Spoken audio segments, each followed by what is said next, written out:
Good morning. It is Monday, May 13th, 2024. I'm Thomas Caldwell of the Aurelian Column, and this is the Monday Morning Report. The more things change, the more they stay the same. The crackdown on the many protests around the United States are beginning to reveal the enmity and anger the powers that be have over anyone who would dare question the narrative.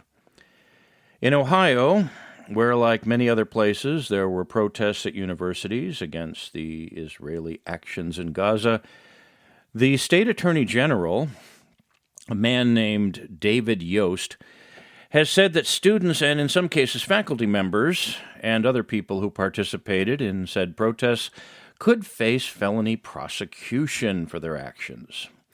That would be done by using a law against concealing identities. It was a law that went on the books back in the 1950s aimed at prosecuting members of the notorious Ku Klux Klan.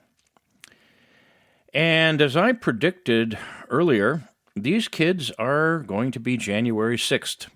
It is now beyond doubt that lawfare is the preferred method of punishment for those whom the political establishment not only wants to silence, but wants to destroy. We're seeing this elsewhere, of course, not just with the actual January 6th prosecutions, but with the trials currently going on stemming from tiki torches being used at the Charlottesville demonstrations back in 2017. And, of course, what's going on in New York with Donald Trump.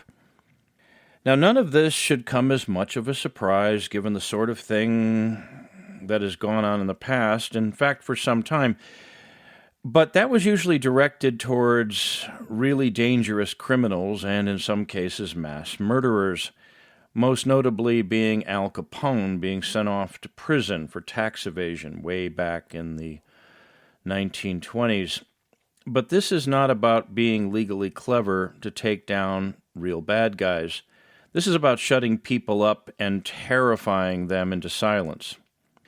Interesting how riots and acts of violence by groups such as Antifa and Black Lives Matter have seen very little in the way of such lawfare activities. The city of Minneapolis was effectively burned to the ground a couple of years ago, yet the powers that be didn't show that much enthusiasm for pursuing the perpetrators of that horrible summer of blood and fire. Did they now? It's pretty obvious what's going on and who's behind it all and why, but I'll leave that up to you, dear listener. Please figure it out if you haven't already done so. Anyway, back to Donald Trump's trial. Some people have contacted me and asked me to predict what will happen. Well, I'm not going to guess because that's all it would be, is a guess. I once served on a jury, and I know firsthand that until all the evidence is in, you really can't predict what people are going to think or decide in the jury room, no matter what their personal feelings or opinions. It isn't like what you'd think. But the pressure on the jurors in this case will be enormous if it isn't already. And mark my words, the next stage of lawfare is yet to be implemented. If this trend continues, we'll be seeing individuals who serve on juries targeted for cancellation and other such harassment by the political establishment if they decide on something unfavorably to whatever narrative is being presented. That's going to happen. Jurors are already pursued after trials. In some cases, they've written books back in the day. But in this case, the jurors are going to be harassed by either side, whatever their decisions are. And that's just plain wrong. And it goes against the very foundation of the American legal system. That's the next step in the tyranny that does seem to be on the horizon, and unless something changes, will eventually arrive. As many people sitting in prison these days over exercising their right to protest, assemble, or even speak are finding out. Now, if Trump is found guilty of some or all of the many charges against him, he'll be sent to prison. That's what they want. That's what the people in power want. They want to see him behind bars. And how his many millions of followers will react to that will be interesting. And that's all I can say, interesting.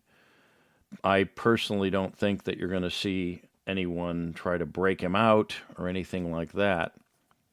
But whether he can be elected to office, I honestly think that everything, and I've said this for a time, everything legal and illegal, the political enemies of what would be called American populism right now are capable of doing will be done.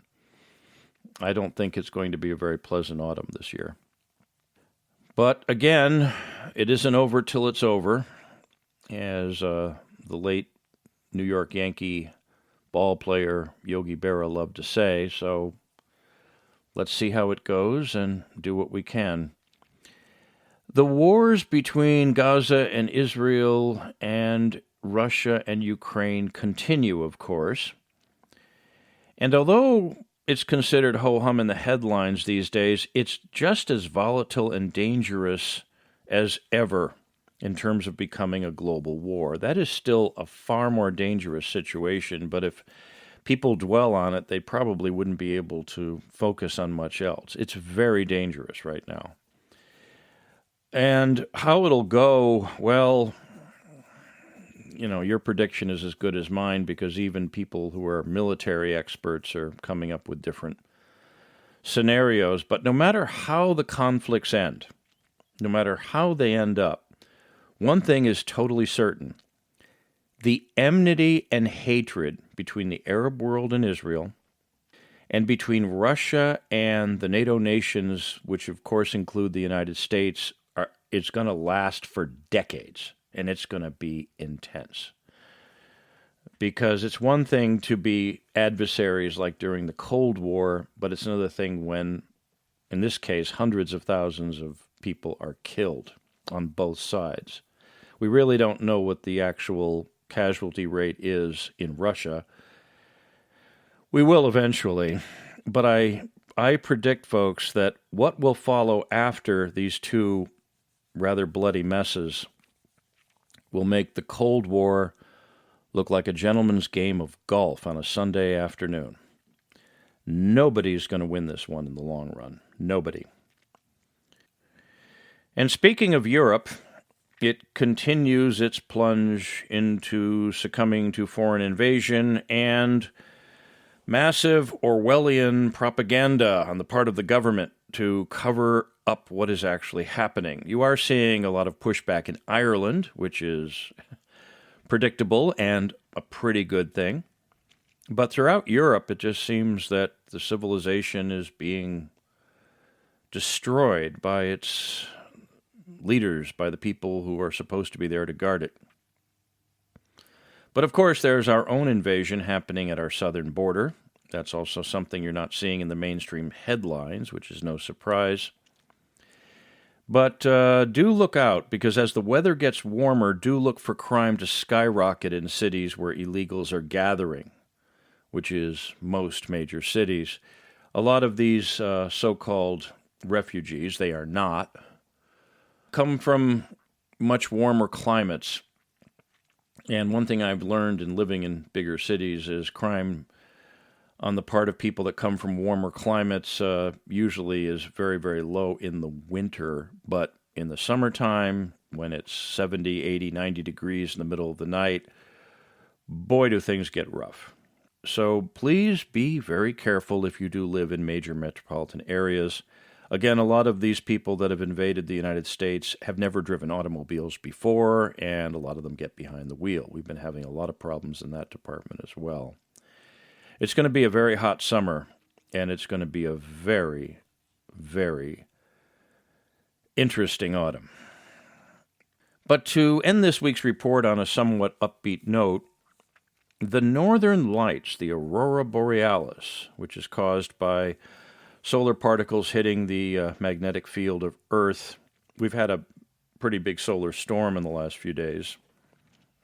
They could be seen all over the lower latitudes, some of the lower latitudes at least, which is a real treat for many of us. It's not as intense as what you would see at the North Pole, mostly just a warm glow in the northern sky, which you'd pick up at about 1 or 2 o'clock in the morning. I got up very early the last couple of days to see it, and I was able to see a glow, which was kind of nice. It was a welcome distraction, the beauty and wonder of nature taking our minds off the folly of man for a little while. One of the reasons people living in troubled times often went out of their way to watch as many sunrises and sunsets as they possibly could. Humans and their foolishness are temporary, but the rest of creation moves along, oblivious. That's it for today. If you like what you hear, please like and subscribe. Pass this on to other people. A bit of a development. This podcast is now available on Spotify and on Apple Podcasts, so that's a good place you can now hear me. If you want to contact me, I can be reached at X, which used to be known as Twitter. My handle there is MICCAMPEN. That's MICCAMPEN. I can also be reached on email, which is feedback@aureliancolumn.com. That's feedback@aureliancolumn.com. Until next time, be good, be safe, be vigilant, and good day.